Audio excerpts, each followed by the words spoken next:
ప్రపంచ యుద్ధం రాబోతుందా? ఇదే ప్రశ్న ఇప్పుడు అందరి మనసులో మెదులుతోంది. యుద్ధ పరిస్థితులు నిజంగానే ఇది ప్రపంచ యుద్ధానికి దారితీస్తుందా అనే ఒక ప్రశ్న అయితే, ఇది మూడో ప్రపంచ యుద్ధానికి దారి తీసేటువంటి పరిస్థితులు కనిపిస్తున్నాయి, ఉద్రిక్తతలు ఉన్నాయి. మూడో ప్రపంచ యుద్ధం రాదు అనేటువంటిది నా బలమైనటువంటి నమ్మకం. కారణం ఏంటి అంటే, తెగేదాకా లాగకూడదు అంటారు. ఆ యొక్క పాయింట్ ప్రతి దేశానికి తెలుసండి. అంత దూరం వెళ్తారు, వెళ్ళిన తర్వాత ఒక బ్యాక్ స్టెప్ వేస్తే బాగుంటుంది. కానీ అమెరికా జోక్యం చేసుకోవడం వెనక ఆంతర్యం ఏంటి అంటే, ఒకసారి అంటే నిజంగా భయపడ్డారా వాళ్ళు? అమెరికా జోక్యం అనేటువంటిది నిజంగా ప్రపంచ దేశాలను నివేరపరిచినటువంటి విషయమే. ఆయన ఈ మధ్యన ప్రతి దాంట్లోనూ కూడా అవునన్నా కాదన్నా సరే ప్రతి విషయంలోనూ దోరుతున్నాడు. ఆపరేషన్ సింధూర్ విషయంలో కూడా ట్రంప్ యొక్క మరొక ఎజెండా మీరు చూసినట్లయితే, ఆయన ప్రతి దాంట్లో కూడా నేను యుద్ధాన్ని ఆపేశాను అని చెప్పడమే కాకుండా స్వయంగా నాకు నోబెల్ శాంతి బహుమతి కావాలి అనేటువంటి ఒక ప్రయత్నం ఆయనలో కనిపిస్తుంది. మరోవైపు ఇరాన్ ఇజ్రాయెల్ మధ్య జరుగుతున్న విషయంలో కూడా మనం భారత్ ఎవరిని సపోర్ట్ చేస్తున్నట్టు అనుకోవాలి? ఇప్పుడు ప్రస్తుతానికి మీరు అన్నట్టు తటస్థంగా ఉన్నట్టే, తటస్థంగా ఉండడమే మేలండి. అది కూడా భారత్కు మంచిదే. అయితే అమెరికా చెప్తుంది కూడా అదే. కానీ ఒక పక్కన నువ్వు బాంబులు వేసి నువ్వు యుద్ధం అయిపోయింది అని చెప్పేసి ఎలా ప్రకటిస్తావు? భారత్ పాక్ మధ్య కూడా ఒక విధంగా పరిస్థితులు ఇప్పటికీ సద్దుమణిగినట్టు, అంటే వెంటనే ఏమి ఉద్రిక్తతలు రావని తెలుస్తోంది. కానీ పాకిస్తాన్ నమ్మడం లేదు. ఇప్పుడు రీసెంట్గా ఆసిఫ్ మునీరు ట్రంప్తో చేసినటువంటి సీక్రెట్ మీటింగ్ యొక్క F-35 అనేటువంటిది ప్రయోగించింది. వెరీ డిజాస్టరస్ వెహికల్ అండి. అది కనీసం ఒక 4-5 ఉన్నాయంటే మొత్తం దేశాన్ని నాశనం చేసేది. బాబోయ్. ట్రంప్ మీద కొంతమంది సైకాలజిస్టులు ఎనాలిసిస్ చేశారండి. ఎనాలిసిస్ చేసి ఒక 30 మంది సైకాలజిస్టులు డిక్లేర్ చేసింది ఏంటంటే, welcome to Sakshi TV podcast. ప్రపంచ యుద్ధం రాబోతుందా? ఇదే ప్రశ్న ఇప్పుడు అందరి మనసులో మెదులుతోంది. కారణం ఏంటంటే, ఒక్కసారిగా అమెరికా ఇరాన్ ఇజ్రాయెల్ మధ్య జోక్యం చేసుకుని ఇరాన్ యొక్క న్యూక్లియర్ స్థావరాలని ఎప్పుడైతే నాశనం చేసే ప్రయత్నం చేసిందో, అకారణంగా ఎందుకు వీళ్ళు ఎంటర్ అయ్యారు, వీళ్ళ పాత్ర ఏమిటి, పెద్దన పాత్ర, రాబోయే రోజుల్లో మరి దీని పర్యవసానాలు ఎలా ఉండబోతున్నాయి అని మనం మాట్లాడుకుంటున్నాం. అండ్ ఇదే టైంలో ఈ రెండు దేశాల మధ్య సీజ్ ఫైర్ అని చెప్పి ట్రంప్ ప్రకటించేశారు.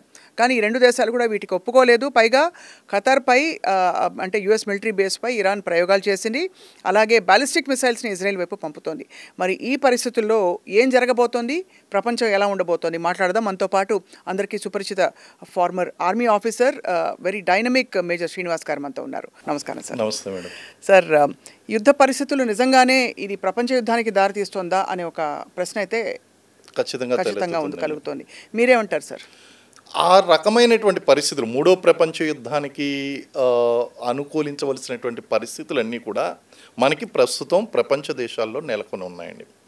ఒక పక్కన మనకి రష్యా అండ్ ఉక్రెయిన్, అవును, మరో పక్కన పాకిస్తాన్ అండ్ ఇండియా, అవును, మరో పక్క ఈ పాలస్తీనా అండ్ ఇజ్రాయిల్ అండ్ ఇరాన్, ఇవన్నీ కూడా మనం చూసుకుంటూ ఉంటే, మళ్ళీ చైనా అండ్ వియత్నాం, ఇవన్నీ కూడా చూస్తుంటే there are many tensions all over India. Correct. అయితే each country is interconnected with other country. స్నేహపూర్వకంగాను శత్రుపూర్వకంగాను కనెక్ట్ అయి ఉంది, రెండు రకాలుగాను. ఇందులో మనకి డైనమిక్స్ అనేటువంటివి చాలా వేగంగా మారుతున్నాయండి. అయితే గతంలో కూడా మనం చర్చించినట్టు, ఇది మూడో ప్రపంచ యుద్ధానికి దారి తీసేటువంటి పరిస్థితులు కనిపిస్తున్నాయి, ఉద్రిక్తతలు ఉన్నాయి.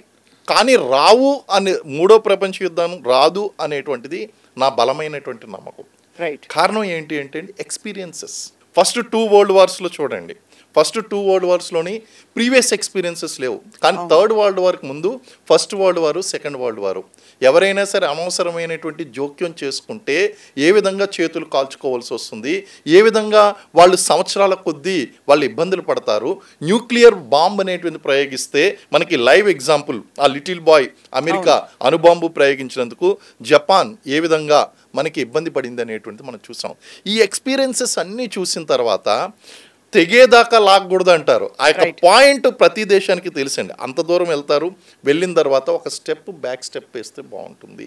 అది వాళ్ళు ఖచ్చితంగా చేస్తారండి. కాబట్టి రాదు. కానీ అమెరికా జోక్యం చేసుకోవడం వెనక ఆంతర్యం ఏంటి అంటే, ఒకసారి అంటే నిజంగా భయపడ్డారా వాళ్ళు, ఎక్కడ వీళ్ళ న్యూక్లియర్ వెపన్స్ తీస్తారని చెప్పి?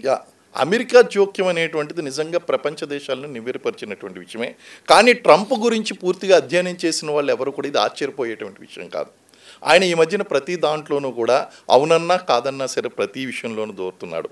ఆపరేషన్ సింధూర్ విషయంలో కూడా భారత్ పాకిస్తాన్లు డెసిషన్ తీసుకునే కంటే ముందు నేనే యుద్ధం ఆపేసాను అనేటువంటి స్టేట్మెంట్ ఇవ్వడం. అవును. అలాగే రష్యా ఉక్రెయిన్ విషయంలో కూడా నాకు ఒక 2 నెలల సమయం ఇస్తే చాలు. ఆయన ఎప్పుడు ఫేమస్ డైలాగ్ ఏంటంటే 2 months ఆర్ 2 weeks ఈ విధంగా మాట్లాడతాడు. మాట్లాడిన తర్వాత నేను నా యుద్ధాన్ని ఆపేస్తున్నాను అన్నాడు. మరి రష్యా ఉక్రెయిన్ యుద్ధం ఆగలేదండి అస్సలు. అదేవిధంగా ఇప్పుడు ప్రస్తుతం కనుక చూసినట్లయితే రీసెంట్గా ఇప్పుడు కొన్ని అవర్స్ ముందు వచ్చినటువంటి స్టేట్మెంట్ ఏంటంటే యుద్ధం ఆగిపోయింది ఇజ్రాయెల్ అండ్ ఇరాన్. కానీ యుద్ధం ఆపవలసినటువంటి వాళ్ళు ఎవరు? అసలు ఆయన పాత్ర ఏమిటి, ప్రమేయం ఏంటి ఇక్కడ? అంటే అసలు ఎందుకు బాంబు వేసాడు అన్నది కూడా అర్థం కాలేదు కదా. అది అది ఎవరికి అర్థం కాలేదా మేజర్? అంటే ఆ బాంబు వేయడంలో ఏంటంటే పెద్దన్న పాత్ర నెంబర్ 1 ఏంటంటే మేము ఒక విషయం చెప్పాం ఇరాన్కి, మా మాట ఖాతరు చేయలేదు కాబట్టి మా యొక్క మిత్ర దేశమైనటువంటి ఇజ్రాయెల్ దేశం ఏదైతే ఉందో ఆ ఇజ్రాయెల్కి మద్దతుగా మేము మీ మీద ఆ యొక్క అణ్వాయుధాలు మామూలు సివిలియన్ స్థావరాల మీద అయితే వేయలేదు. అణువాయుధాలు ఎక్కడైతే తయారు చేస్తున్నారో వీళ్ళకి బలమైనటువంటి ఇన్ఫర్మేషన్ ఉంది. ఇరాన్ చేసింది అయితే ఖచ్చితంగా తప్పే, అది అణువాయుధానికి దారి తీస్తుంది. There is no doubt about it. వాళ్ళ ప్రిపరేషన్లో ఉన్నారు కాబట్టి దాన్ని పూర్తిగా సర్వనాశనం చేయాలనేటువంటిది ఈయనకు ఉద్దేశం అండి. సో ట్రంప్ యొక్క మరొక ఎజెండా మీరు చూసినట్లయితే ఆయన ప్రతి దాంట్లో కూడా నేను యుద్ధాన్ని ఆపేశాను అని చెప్పడమే కాకుండా స్వయంగా నాకు నోబెల్ శాంతి బహుమతి కావాలి అనేటువంటి ఒక ప్రయత్నం ఆయనలో కనిపిస్తుంది. ఆ తాపత్రయం బాగా కనిపిస్తుంది. ఆ తాపత్రయంలో రకరకాలైనటువంటి స్టేట్మెంట్లు, ఇమ్మెచ్యూర్డ్ స్టేట్మెంట్లు, అలాగే ప్రీ ఆపరేషనల్ స్టేట్మెంట్లు. ఇంకా ఇక్కడ రిజల్ట్ కనిపించదండి, ముందుగానే ఆయన స్టేట్మెంట్ ఇచ్చేస్తున్నాడు. అదే రిజల్ట్ రాకుండానే కాలేజ్ అడ్మిషన్ తీసుకున్నట్టు, అంటే పిల్లలు పాస్ అయ్యామో తెలియకుండా డిక్లేర్ చేసుకున్నట్టు.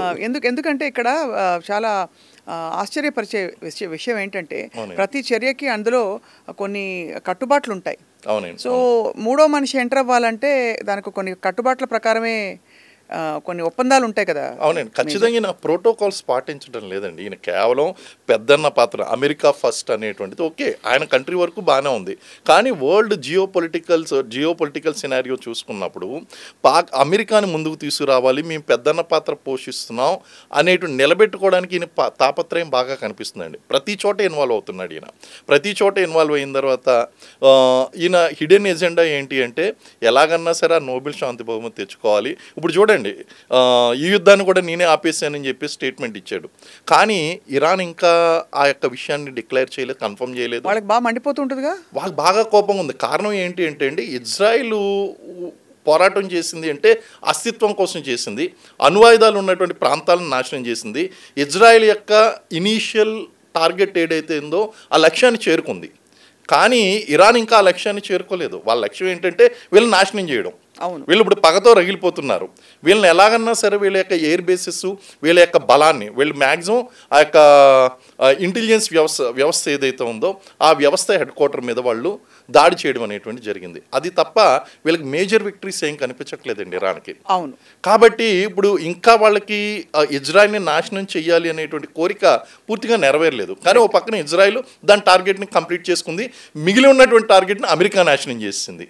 ఇటువంటి సమయంలో ఇరాన్ యుద్ధం ఆపేసింది, ఇజ్రాయెల్ యుద్ధం ఆపేసింది అన్న కొద్ది గంటలకే ఇరాన్ ఏం చేసిందంటే బ్యాలిస్టిక్ మిజైల్స్ని ప్రయోగించిందండి. అంటే చాలా పరుగు పోయింది. ఇప్పుడు మళ్ళీ ట్రంప్ గారి యొక్క పరుగు పోయిందిగా. ఆయన ఏమంటున్నాడు, నేను యుద్ధాన్ని ఆపాను అంటున్నాడు. మరి ఇరాన్ ఏ విధంగా బ్యాలిస్టిక్ మిజైల్స్ ప్రయోగించిందండి? ఖతార్ అంటే యుఎస్ మిలిటరీ బేస్ ఉన్న యుఎస్ మిలిటరీ బేసిస్ మీద ప్రయోగించింది. ఇప్పుడు బ్యాలిస్టిక్ మిజైల్స్ ప్రయోగించింది ఇజ్రాయెల్ మీద అండి. మళ్ళీ ఇజ్రాయెల్ మీద దాడి చేసింది. ఆబ్వియస్లీ మనకి ఫస్ట్ ఏంటి అంటే ఎప్పుడైతే ఈ యొక్క స్టెల్త్ బాంబర్లు, ఈ బంకర్ బర్స్టింగ్ బాంబర్లు ఎప్పుడైతే ప్రయోగించిందో, ఈ యొక్క F-35 అనేటువంటిది ప్రయోగించిందో, వెరీ డిజాస్టరస్ వెహికల్ అండి. అది కనీసం ఒక 4-5 ఉన్నాయంటే మొత్తం దేశాన్ని నాశనం చేసేయచ్చు. అలాంటి భయంకర అణ్వాయుధాలు క్యారీ చేస్తుందండి. అది అణ్వాయుధాలు డైరెక్ట్గా క్యారీ చేస్తుంది. అలాంటి బాంబర్స్ని ఈ అమెరికా ప్రయోగించిన తర్వాత మళ్ళీ చూస్తే కనుక ఈ ఇరాన్ ఏదైతే ఉందో ఇరాన్ దానికి ప్రతిగా దీని యొక్క స్థావరాలు ఏదైతే ఉన్నాయో ఆ స్థావరాలు నాశనం చేసింది. అయితే స్థావరాలు నాశనం చేసే కంటే ముందు జూన్ 5వ తారీఖు నుంచి జూన్ 19వ తారీఖు మధ్యలో వీళ్ళు ఏం చేశారంటే అమెరికాకి సంబంధించినటువంటి ఎయిర్ క్రాఫ్ట్స్ ఏదైతే ఉన్నాయో వాటినన్నింటినీ కూడా సేఫ్టీ ప్లేసెస్కి తరలించేయడం అనేటువంటిది జరిగిందండి ఆటోమేటిక్గా. అవును, కాబట్టి వాళ్ళు వేసిన ఆ అస్త్రాలని కూడా వేస్ట్ అయిపోయినట్టు. వేస్ట్ అయినాయి. అదేంటంటే మేము అమెరికా స్థావరాల మీద దాడి చేశాము అని చెప్పుకోవడానికి ఉపయోగపడింది తప్ప అక్కడ డ్యామేజ్ అనేటువంటిది జరిగింది యాక్చువల్గా కొంచెం తక్కువే డ్యామేజ్ జరిగింది. రైట్. ఇప్పుడు ఈ పరిస్థితుల్లో మరి అంటే ముందు దీనికి ఒక పరిష్కారం ఎలా వచ్చే అవకాశం ఉంది? ఎందుకంటే ఇజ్రాయెల్ పాలస్టీన్ యుద్ధం గురించి మనం చూస్తున్నాము. అది చాలా అమానవీయంగా కొన్ని కోణాల నుంచి చూస్తే జెనోసైడ్ జరగడం అన్నది చాలా, అంటే ఒక భూమి మీద చూస్తే పిల్లల పరిస్థితులు చూసి మనం మనుషులను ఎవరం కూడా దాన్ని సమర్థించలేము. అంటే ఆ బాంబులు వేసిన విధానం. ఇప్పుడు తర్వాత పరిస్థితులు ఏమిటి? ఒకప్పుడు అక్కడ పరిస్థితులు ఎలా ఉన్నాయి? ఇప్పుడు దృశ్యాలు చూస్తే మండిపోతుంది ఒకవైపు. మరోవైపు ఇరాన్ ఇజ్రాయెల్ మధ్య జరుగుతున్న విషయంలో కూడా మనం భారత్ ఎవరిని సపోర్ట్ చేస్తున్నట్టు అనుకోవాలి? ఎందుకంటే ఇరాన్ ప్రస్తుతానికి మీరు అన్నట్టు తటస్థంగా ఉండడమే మేలండి. అది కూడా భారత్కు మంచిదే. అయితే వ్యూహాత్మకమైనటువంటి సపోర్ట్లు ఎక్కడైనా అవసరమైతే కనుక అవన్నీ కూడా చేయడం అనేటువంటిది ఖచ్చితంగా జరుగుతుంది. అన్నిటికంటే మనం అనుకున్నటువంటి ఫీర్ ఏంటంటే ఈ హార్మోజ్ జలసంధి అనేటువంటిది అది క్లోజ్ చేస్తున్నాం అని చెప్పేసి అన్నదండి. ఆయిల్ ప్రైసెస్ బాగా పెరిగిపోతాయి. అయితే ఇప్పుడు చూడండి, పోరు నష్టం పొందు లాభం. మనకి మిత్ర దేశాలు ఎప్పుడు కూడా ఏదో ఒక సమయంలో మనకి హెల్ప్ చేస్తూనే ఉంటాయి. రష్యా మనకి సేఫ్గా మన సేఫ్టీ కోసం నిలబడి ఉందండి. కారణం ఏంటంటే మీకు అక్కడ హార్మోజ్ జలసంధి ద్వారా మీకు 90% దిగుమతులు అనేటువంటివి మనకి భారతదేశంలో ఈ మధ్యప్రాచ్యం నుంచి వస్తున్నాయి. అటువంటప్పుడు అది మీకు బంద్ అయినా పర్లేదు, రేట్లు పెరుగుతాయనేటువంటి బాధ లేదు. రష్యా నుంచి మేము మీకు ఆయిల్ని సప్లై చేస్తాం అని చెప్పి రష్యా ముందుకు వచ్చింది. కాబట్టి ఇంపాక్ట్ అనేటువంటిది భారతదేశం మీద హార్మోజ్ జలసంధి మూసేయడం వలన చాలా తక్కువ ఇంపాక్టే పడుతుందండి. ఆ భయం అయితే కనుక మనకు లేదు. అయితే ఈ ప్రపంచ దేశాల మీద హార్మోజ్ జలసంధి మూసేయడం అనేటువంటిది ఖచ్చితంగా అది వ్యూహాత్మకమైనటువంటి ఒక చర్య. కాబట్టి ఖచ్చితంగా ఇతర దేశాలన్నీ కూడా ఏం కోరుకుంటాయంటే ఈ టెన్షన్ ఏదైతే ఉందో ఇరాన్ మరియు ఇజ్రాయెల్ మధ్యన దానికి ఖచ్చితంగా పుల్ స్టాప్ అనేటువంటిది పెట్టాలి అనేటువంటిది చేస్తుంది. అందరి యొక్క వ్యూహాలు కూడా అదే, అమెరికా చెప్తుంది కూడా అదే. కానీ లక్ష్యం కరెక్ట్గానే ఉందండి, కానీ అది ప్రయాణించిన మార్గం కరెక్ట్గా లేదు. ఒక పక్కన నువ్వు బాంబులు వేసి నువ్వు యుద్ధం అయిపోయింది అని చెప్పేసి ఎలా ప్రకటిస్తావు? అదే అంటే ఇది చాలా, అందులో అసలు వీళ్ళు అడగలేదు, వాళ్ళు అడగలేదు. ఓ రకంగా చెప్పాలంటే ఇందులో ట్రంప్ వ్యూ ఏంటంటే అండి, ప్రపంచ దేశాల యొక్క వినాశనాన్ని కోరుకున్నటువంటి అణ్వాయుధాలు తయారు చేస్తున్నటువంటి ఇరాన్ దేశాన్ని మేము ఆ యొక్క అణు ఆయుధ స్థావరాలు నాశనం చేసాం. సో మేము శాంతి కోసం యుద్ధం చేసాం అంతే తప్ప యుద్ధం కోసం యుద్ధం చేయలేదు. శాంతి బహుమతి కావాలి. అర్థమైంది. కానీ లాజికల్ గా చూస్తే కూడా మీరు అన్నట్టుగా సివిలియన్ స్థావరాలను ఎక్కడ వాళ్ళు అటాక్ చేయలేదు ఇరాన్. అదొకటి గమనించవలసిన విషయం. రెండోది ఒక వ్యూహంతో ఆ పర్టికులర్ యుద్ధం తాలూకు ఆయుధాలు నాశనం చేశారు తప్ప వాళ్ళు మిలిటరీ బేస్ ని కూడా ఇతరత్ర వ్యక్తులను ఎవరిని చేయలేదు. కానీ ఆ క్రమంలో కొంతమంది సివిలియన్స్ మరణించడం అనేటువంటిది జరిగినటువంటి అంశం. ఇప్పుడు ఖతార్ లో కొన్ని మాల్స్ లో అక్కడ ఇక్కడ జనం పరిగెడుతూ ఆందోళన పడుతూ కొన్ని దృశ్యాలు సోషల్ మీడియాలో దర్శనమిస్తున్నాయి. అంటే ఏమిటి అర్థం సార్? అంటే ఖచ్చితంగా ఇప్పుడు పక్కన మనకి అంత దూరంలో ఒక కనీసం అది మిజైల్స్ పడుతున్నాయంటే ఒక 5-10 కిలోమీటర్ల దూరం నుంచి మనకి ఈజీగా కనిపిస్తాయి. కనిపించినప్పుడు అక్కడ పడే బదులు ఇక్కడ పడితే పొరపాటున టార్గెట్ మిస్ అయ్యి ఇక్కడ ఆబ్వియస్లీ మనకి వార్ అనేటువంటి స్టార్ట్ అయిన తర్వాత ఈ సివిలియన్స్ అందరికీ కూడా మాక్ డ్రిల్స్ మనం ఏ విధంగా అయితే నార్త్ కంట్రీలో వెస్టర్న్ ఫ్రాంటియర్స్లో మనం కంప్లీట్ మాక్ డ్రిల్స్ చేసామో ఇక్కడ ప్రజలందరికీ కూడా సేఫెస్ట్ ప్లేసెస్కి వెళ్ళిపోవడం, డాక్ డో అండ్ హైడ్ అనేటువంటిది, వాళ్ళు ఆ బంకర్స్లో హైడ్ అవడం కానీ ఇలాంటివన్నీ కూడా ఉంటాయండి. కాబట్టి వాళ్ళు సేఫెస్ట్ ప్లేసెస్కి వెళ్ళిపోతారు. ఎప్పుడైతే ఆ సౌండ్స్ వినిపించాయో, ఎప్పుడైతే మిజైల్స్ కనిపించినాయో ఆటోమేటిక్లీ దీస్ పీపుల్ ప్యానిక్ అవ్వడం అనేటువంటి చాలా సహజం. సో అందులో అప్పుడప్పుడు కూడా సివిలియన్ ఆవాసాల మీద కూడా మిస్ అయి పడి నష్టపోయినటువంటి సందర్భాలు కూడా చాలా ఉన్నాయండి. చాలా ఉంటాయి. అవును. అయితే ఇప్పటి పరిస్థితుల్లో మేజర్ మరి తర్వాతి కార్యక్రమం ఏమిటంటే ఏం చెప్తాం ఇవాళ? అంటే బికాజ్ భారత్ తటస్థంగా ఉంది.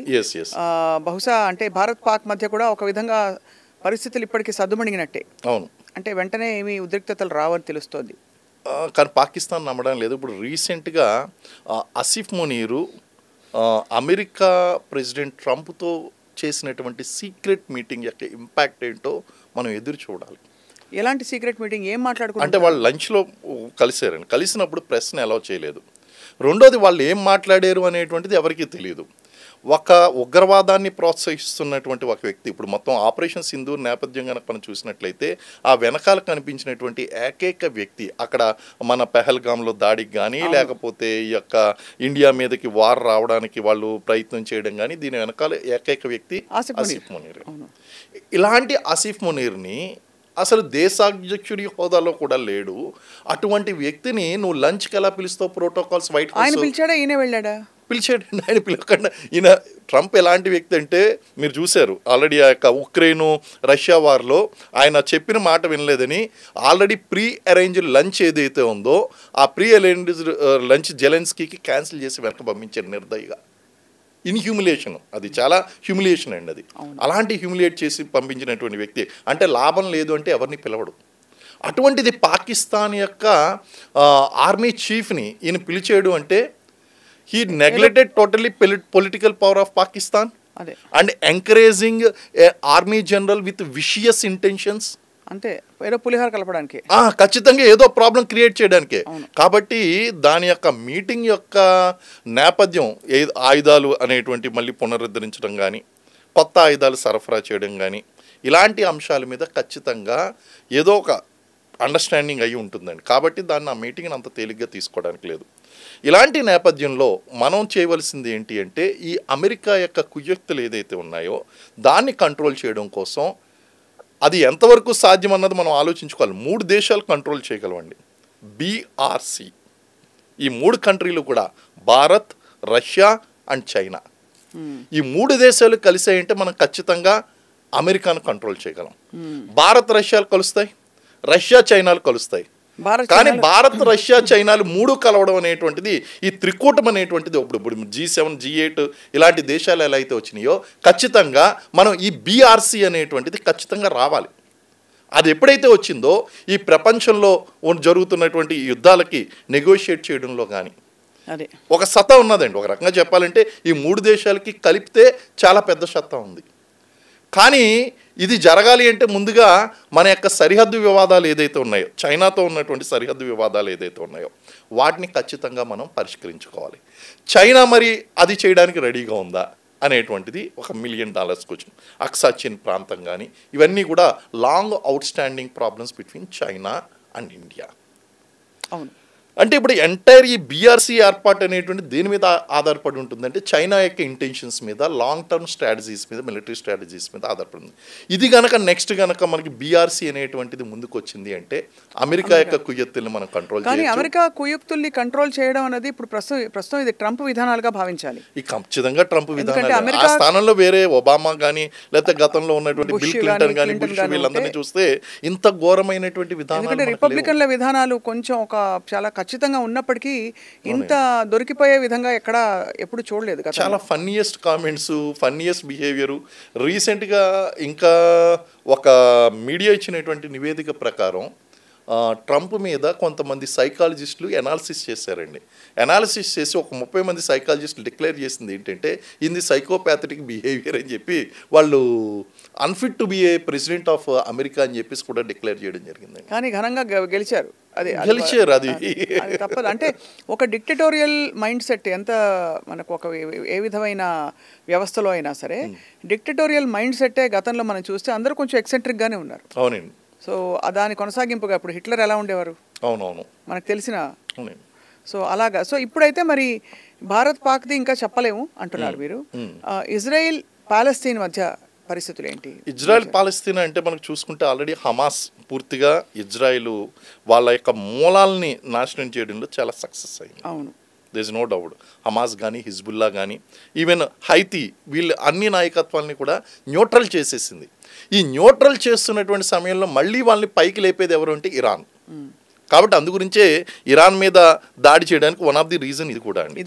ప్రస్తుత పరిస్థితుల్లో అయితే కనుక ఇజ్రాయెల్కి ఈ హమాస్కి మధ్య జరుగుతున్నటువంటిది ఏదైతే ఉందో ఇది ఒక విధంగా యూదులు క్రైస్తవులు ముస్లిమ్స్ మధ్య జరుగుతున్నటువంటిది గ్రూప్ వార్ అని అనుకోవాలా? రిలీజియస్ వార్ ఏనండి అల్టిమేట్ గా మీరు చూసుకుంటే కనుక అన్ని రిలీజియస్ వార్ ఇట్ ఈస్ ఏమవుతుందంటే ఇస్లాం వర్సెస్ అదర్ రిలీజియన్స్ అయిపోయింది. ఇస్లాం వర్సెస్ హిందూస్, ఇస్లాం వర్సెస్ యూదులు, ఇలాగా ఇస్లాం వర్సెస్ క్రిస్టియన్స్, అలాగే క్రిస్టియన్ వర్సెస్ జ్యూస్, ఇలాగా డిఫరెంట్గా ఈ రిలీజియస్ కాన్సెప్ట్ అనేటువంటిదే అన్ని చోట్ల మేజర్గా ప్లే చేస్తున్నటువంటిది. దానికి అనుగుణంగా చిలువులు పలువులుగా పుట్టుకొచ్చినటువంటి ప్రాబ్లమ్స్. సో అసలు ఇరాన్ మీద దాడి చేయడానికి వన్ ఆఫ్ ది రీజన్ కూడా రిలీజియస్ కాస్తో పాటు ఈ యొక్క ఇరాన్ ఈ హైతీలను పెంచి పోషించడం, మళ్ళీ వీళ్ళు పెంచి పోషిస్తే కనుక మళ్ళీ ఇజ్రాయెల్కి సమస్య మళ్ళీ. అవును, కానీ ఈ మొత్తం వ్యవహారంలో మానవీయ కోణం నుంచి మేజర్ ఈ జెనోసైడ్కి ఏంటి అంటే ఎవరు ఏం సమాధానం చెప్తారు? ఇప్పుడు పాలస్తీన్లో మనం చూస్తే చిన్న పిల్లలు దారుణమైన పరిస్థితుల్లో చాలా అసలు ఇన్హ్యూమన్గా వాళ్ళని నాశనం చేసే ప్రయత్నం జరిగింది. ఇది ఒక రకంగా చెప్పాలి అంటే కనుక వీ నీడ్ టు అండర్స్టాండ్ అండి, నష్టాల ద్వారానే ఆ యొక్క ఎంత నష్టపోతున్నాం అనేటువంటి రియలైజ్ అయ్యి నెక్స్ట్ జనరేషన్స్ ఏమన్నా లెసన్స్ నేర్చుకుంటే మార్పు వస్తుందేమో తప్ప అదర్వైజు ఈ యొక్క జెనోసైడ్ కానీ లేకపోతే ఈ కమ్యూనలిజం కానీ ఇలాంటి ఇష్యూస్ ఏదైతే ఉన్నాయో రేసిజం ఇవన్నీ కూడా ప్రస్తుతం ఉన్నటువంటి ప్రజెంట్ కాంటెంపరీ వరల్డ్ని షేక్ చేస్తున్నాయండి. గతంలోని ఇవే ఇష్యూస్, ప్రజెంట్ కూడా ఇవే ఇష్యూస్ అండి. ఈ రిలీజియస్ కాజెస్ అనేటువంటిది కనుక మనం చూసినట్లయితే మన ప్రీవియస్ ఇంపాక్ట్ చూసుకోవాలండి. నెక్స్ట్ జనరేషన్లో ఏమన్నా మార్పు వస్తే రావాలేమో తప్ప ప్రజెంట్ జనరేషన్లో నిజంగా చాలా వైబ్రెంట్గా ఉన్నారండి వీళ్ళంతా కూడా. ఇదంతా రీజన్స్ అన్నీ చూసుకుంటే కనుక కమ్యూనలిజం అనేటువంటిది మెయిన్ రీజన్గా కనిపిస్తుంది. జెనోసైడ్ అనేటువంటిది కంటిన్యూ అవుతుందండి ఇవన్నీ కూడా. So we need to wait and see. Checks and balances అనేటువంటి కొంతవరకు జరుగుతున్నాయి. ఖచ్చితంగా ప్రపంచ యుద్ధం అయితే రాదు ఖచ్చితంగా, కానీ డ్యామేజెస్ జరుగుతాయి. అలాంటి ఉత్కంఠ పరిస్థితులు అనేటువంటి వస్తాయి. ఎప్పుడైతే మనకి అక్కడ అమెరికా ఇన్వాల్వ్ అయిందో ఇటు రష్యా కానీ చైనా కానీ ఇన్వాల్వ్ అయ్యి ఉంటే ఇరాన్ తరపున ఖచ్చితంగా అది ప్రపంచ యుద్ధానికి దారితీసేది. కానీ చైనా అండ్ రష్యా పని చేయలేదు అంటే చేయదు కూడా. ఇప్పుడు నిన్నెవరో ఎక్కడో అది ఎంత ఆథెంటిక్ తెలియదు, ఎవరి దగ్గర అత్యధిక అణ్వాయుధాలు ఉన్నాయి చూస్తే ఐ థింక్ చివరికి అమెరికా రష్యా అయినా అమెరికా దగ్గర ఉన్నాయండి, రష్యా దగ్గర ఉన్నాయండి, అవి చైనా దగ్గర కూడా ఉన్నాయి. 3 కంట్రీస్. అసలు ప్రపంచంలో అణ్వాయుధాలు ఉన్నటువంటి దేశాలు మొత్తం స్ట్రాంగెస్ట్ కంట్రీస్ 8 ఉన్నాయండి. అందులో 9వ దేశం కింద ఇరాన్ తయారవుదామని చెప్పేసి అది బయలుదేరింది. దాన్ని కంట్రోల్ చేయడం చాలా అవసరం. ఇప్పుడు ఎంతో చిన్న దేశమైనటువంటి పాకిస్తాన్కి కూడా అణ్వాయుధాలు ఉన్నాయి. అంతకంటే చిన్న దేశమైనటువంటి ఇజ్రాయెల్ దగ్గర అణ్వాయుధాలు ఉన్నాయి. సో ఈ అణువాయుధాల కంట్రోల్ ఇప్పుడు ఆయన ఒకటే కాన్సెప్ట్ మీద వెళ్తున్నాడండి మన ట్రంప్ కూడా. నేను అణుయుద్ధాన్ని ఆపేస్తున్నాను కాబట్టి I'm eligible for Nobel peace prize అన్న కాన్సెప్ట్ మీద ఆయన వెళ్తున్నాడు. అయితే ఆయన స్టేట్మెంట్లు ఒక్కోసారి ఎలా ఉంటున్నాయంటే ఒకసారి నాకు నోబెల్ శాంతి బహుమతి కావాలంటాడు ఆయనే, ఇంకోసారి నాకు రాదేమో అని బాధపడుతూ ఉంటాడు. చాలా ఫన్నీగా ఉంటుందండి. ఆయన కోరిక అనేటువంటి చాలా బలంగా బయటపడుతుంది అందులో. అంటే ఆయన మాటలు కొంత ఆయన గ్యాలరీ కోసం కొంచెం వైరల్ అవ్వడానికి ఎంటర్టైన్ చేయడానికి కానీ ఆయన పర్సనాలిటీలో అది ఉంది. అంటే అటువంటి ఒక అటెన్షన్ బట్ అవి ఆ మాటల్ని పక్కన పెడితే చర్యలు మాత్రం ఖచ్చితంగా అతను ఏమనుకుంటున్నాడంటే ఈ ఆయుధాలను డిస్ట్రాయ్ చేసేస్తే ఇంకా ఆపేస్తారు అనుకున్నారు కానీ అది మే నాట్ అండి, మే నాట్. మీరు చూడండి ఇప్పుడు ఆయన ప్రకటించాడు కదా, we need to wait and see. ఇటు ఇజ్రాయెల్ నుంచి ఎటువంటి స్టేట్మెంట్ రాలేదు, బెంజమిన్ నెతన్యాహు నుంచి, అటు మన అయతుల్లా ఖమేనీ నుంచి కూడా ఎటువంటి స్టేట్మెంట్ రాలేదు, ఇరాన్ నుంచి కూడా. వాళ్ళ దగ్గర నుంచి రావాలి. యుద్ధంలో పోరాడుతున్నటువంటి మెయిన్ ఫోర్సెస్ ఏమున్నాయో వాళ్ళు మీ సీజ్ ఫైర్ ఆయన ఏమంటున్నాడంటే 2 రోజుల్లో చెప్తాను. బహుశా ప్రయత్నించవచ్చు, ఇతన ట్రంప్ అనేటువంటిది ఇద్దరితో మాట్లాడచ్చు, కానీ నువ్వు పాస్ అవ్వకముందే రిజల్ట్ ప్రకటిస్తే ఎట్లాగా? అంతే, అదే జరుగుతుందండి ఆయన. అదే కానీ నిజంగానే అంటే ఈ సమయంలో నిజంగా ఏదో ఒక రేషనల్ థింకింగ్తో దేశాలన్నీ కూడా శాంతి వైపు అడుగులు వేస్తే, లేదు సమస్యల్ని పరిష్కరించుకునే విధంగా ముందుకెళ్తే చాలా బాగుంటుంది మేజర్. అవునండి, ఇది ఖచ్చితంగా. ఎందుకంటే ఇప్పుడు మనం అనుకున్నట్టు ఆ త్రికూటమి కానీ లేకపోతే ఇతర దేశాలు ఏదైతే ఉన్నాయో అవన్నీ ముందుకు వచ్చి, మిత్ర దేశాలు కొన్ని ఇజ్రాయెల్కి ఉన్నాయి, కొన్ని మిత్ర దేశాలు ఏమో ఇరాన్కు ఉన్నాయి. ఇస్లామిక్ కంట్రీస్ అన్నీ కూడా ఒక ఇస్లామిక్ ఆర్గనైజేషన్గా అనేటువంటి విషయాన్ని, రిలీజియస్ అంశాన్ని పక్కన పెట్టి ప్రపంచ శాంతి అనేటువంటి అంశాన్ని ముందుకు తీసుకొస్తాయి. ఎందుకంటే ప్రపంచంలో శాంతి ఇప్పుడు ఈ రోజుల్లో ఎలా ఉన్నదంటే అందరూ ఇస్లామిక్ దేశాలు సపోర్ట్ చేయట్లేదండి. కానీ అది ఎప్పటికైనా సరే మళ్ళీ ఆ రిలీజియస్ కాజ్ మీద ఒక్కటి చేసేటువంటి అవకాశం ఉంది. Religious is very strong, religion is very strong అండి. ప్రజెంట్ ఇప్పుడు సినారియో ప్రకారం చేయట్లేదు, ఓకే వెరీ ఫైన్, బట్ చేసే ఛాన్స్ ఉంది ఇన్ ఫ్యూచర్. సో ఈ విషయాలన్నింటినీ కూడా మనం రియలైజ్ అవుతూ ఇప్పుడు ఎలా ఉందంటే అండి ప్రజెంట్ సినారియో, మన దేశంలో జరిగేటువంటి అంశాలే మన యొక్క ఆర్థిక సామాజిక స్థితిగతులు నిర్ణయించవు. ఇప్పుడు ఈ గ్లోబల్ విలేజ్లో ఏమవుతుందంటే వేరే దేశంలో జరిగినటువంటి సంఘటన మన దేశం యొక్క జీవన విధానం మీద ఇంపాక్ట్ పడుతుందండి ప్రతి దేశం. కాబట్టి అన్ని దేశాలు రియలైజ్ అవ్వాల్సినటువంటి విషయం ఏంటంటే నేను మాత్రమే హ్యాపీగా ఉంటే కుదరదు, పక్క వాళ్ళు కూడా హ్యాపీగా ఉంటేనే మన ప్రజలు హ్యాపీగా ఉంటారనేటువంటి విషయం మనం అర్థం చేసుకోవాలి. దీనికి ప్రత్యక్ష ఉదాహరణే అక్కడ మధ్యప్రాచ్యంలో జరిగేటువంటి యుద్ధాలు ఇక్కడ ఇండియాలో సరుకులు పెరగడానికి, రేట్లు పెరగడానికి కారణమవుతున్నాయి. Right. 2 specific questions major before we wind up. ఒకటి, ఇతర దేశాలకి చదువుకోవడానికి ముఖ్యంగా ఈ ప్రాంతం అంతా కూడా మనకి కిర్గిస్తాను, కజాకిస్తాను, ఇంకా రకరకాల పక్కన దేశాలు, జార్జియా, ఇవన్నీ కూడా ఇప్పుడు ఎడ్యుకేషన్ సీజన్ ఓపెన్ అప్ అయ్యి అందరూ వెళ్తున్నారు. అది సహేతుకమైన భారతీయ విద్యార్థి. ఎందుకంటే నేను ఇంకొక రీల్ చూసాం, ఇజ్రాయిల్ పౌరులు భారతీయుల్ని go back, get lost, get out అంటున్న వీడియో ఒకటి ఆందోళన చేసింది. ఇది ఎంతవరకు ఆథెంటిక్ మనం చెప్పలేం, కానీ అసలు అక్కడ స్థానికంగా పరిస్థితులు మరి ఎలా ఉంటాయి అని మీరు భావిస్తున్నారు? అదొకటి. వీటన్నిటికీ అతీతంగా సరుకులు అలాగే ఇంధనం, వీటి ధరలు బాగా పెరుగుతాయి. ఈ 2 ప్రశ్నలు. మొదటిది, ఇప్పుడు మన విద్యార్థులు ఇతర దేశాలకి, ఈ యొక్క మధ్యప్రాచ్యంలో ఉన్నటువంటి దేశాలకు వెళ్తాడు, సేఫ్ కండిషన్స్ అయితే లేవండి. ఇప్పుడు ఎందుకంటే వీళ్ళు వెళ్ళిన తర్వాత అక్కడ పరిస్థితులు ఇప్పుడు ఏ విధంగా యుద్ధాలు వస్తున్నాయి, ఏ దేశాల మధ్య యుద్ధాలు సంభవిస్తున్నాయి, మళ్ళీ వాళ్ళని తీసుకురావడానికి మళ్ళీ ఒక కొత్త ఆపరేషన్ ఇండియన్ ఆర్మీ కానీ గవర్నమెంట్ ఆఫ్ ఇండియా కండక్ట్ చేసి వాళ్ళని తీసుకురావాలి. అలాగే అక్కడ లైఫ్స్ కూడా very precious for these people. చదువుకుందామని చెప్పేసి వెళ్ళిన తర్వాత వాళ్ళు ప్రాణాలు కోల్పోయేటువంటి పరిస్థితులు కూడా కనిపిస్తాయి. కాబట్టి next few years it is not safe. అక్కడ కండిషన్స్ అన్ని కూడా నార్మలైజ్ అయ్యేంత వరకు, at least this year and next academic year అయితే కనుక నాట్ సేఫ్. అదేవిధంగా రేట్లు పెరుగుతున్నటువంటి విషయం ఏదైతే ఉందో ఇక్కడ చెక్స్ అండ్ బ్యాలెన్స్ కింద మనం ఇప్పుడు రష్యా నుంచి కనుక మనం చమురు కొంతవరకు దిగుమతి చేసుకుంటే ఆ యొక్క ప్రోడక్ట్ కాస్ట్ అనేటువంటి తగ్గుతుంది. కాబట్టి కొంతవరకు మనం కంట్రోల్ చేయడానికి అవకాశం ఉంటుంది. బట్ ఓవరాల్గా కొంత ఇంపాక్ట్ అయితే పడుతుంది. ఇప్పుడు షేర్ మార్కెట్ చూడండి, షేర్ మార్కెట్ ఏం జరిగింది, అక్కడ ఎప్పుడైతే అక్కడ అమెరికా ఇందులో బాంబు వేసిందో ఇరాన్లో, ఇక్కడ షేర్ మార్కెట్ 500 పాయింట్స్ పడిపోయిందండి సెన్సెక్స్ ఈజీగా. నిన్న ఓపెన్ అయినప్పుడు చూస్తే 500 పాయింట్స్ డౌన్ అయిపోయింది. సో అక్కడ ఇంపాక్ట్ ఇక్కడ పడుతుందండి. కాబట్టి ప్రపంచ దేశాలన్నీ కూడా రియలైజ్ కావాల్సినటువంటి విషయం ఏంటంటే నా దేశం మాత్రమే శాంతియుతంగా హ్యాపీగా ఉండడం కాదు, ప్రపంచం మొత్తం శాంతియుతంగా ఉన్నప్పుడే మనకి ఆ యొక్క ఆమోదయోగ్యమైనటువంటి జనరంజకమైనటువంటి సామాజిక ఆర్థిక పరిస్థితులు అనేటువంటి మనకు అందుబాటులోకి వస్తాయండి.